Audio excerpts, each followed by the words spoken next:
there's a lot of, we watch on tour, you see those guys hit their bunker shots and they just clean pick them, and a lot of spin, it jumps out and hits right beside the pin and doesn't really go anywhere. Don't you wish you could hit that shot every time? So do I. Yeah, that'd be really nice. But, you know, and then you'll also, sometimes, and Bubba comes to mind for me the most of the time, is his creativity in the bunker and the way that he hits shots. You know, when you've got a longer shot, yeah, it's very difficult to carry a bunker shot a certain yardage, especially longer than, you know, really close. So Bubba does kind of the chunk and run, right? You ever see him just chunk it, that ball comes out and runs? Actually, I think he won a tournament doing that recently. Yeah.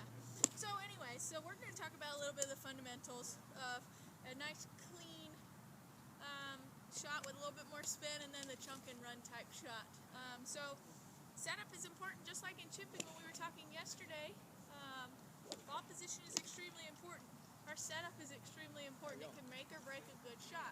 So when you're in the bunker, you know, the closer you get, the more upright you are. Okay, the more upright you are, the steeper you are. When we're in the bunker, that club tends to dig straight in, and you really have to either try and fire through, or you're just going to chunk it and leave it in the bunker. So we're going to try and shallow out our swing a little bit. I like to have my ball position near the front because, again, it's just like your driver. When you have your driver ball position way out front, what does that do to your swing? It shallows it out. You're just sweeping that ball up the tee. So I like to have my ball position more forward. Okay, good wide stance so I'm nice and stable. I'm going to try and eliminate a lot of my body motion. It's just going to be my upper body.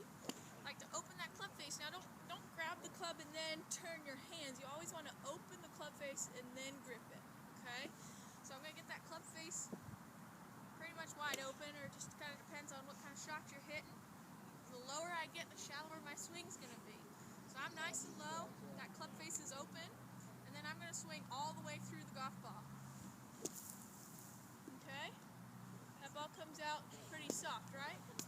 So now if I'm trying to hit one that's more of a running shot, I don't mind getting a little bit steep because, again, I'm trying to promote that chunk and run. So I'm going to get a little bit closer to the ball, a little bit more upright.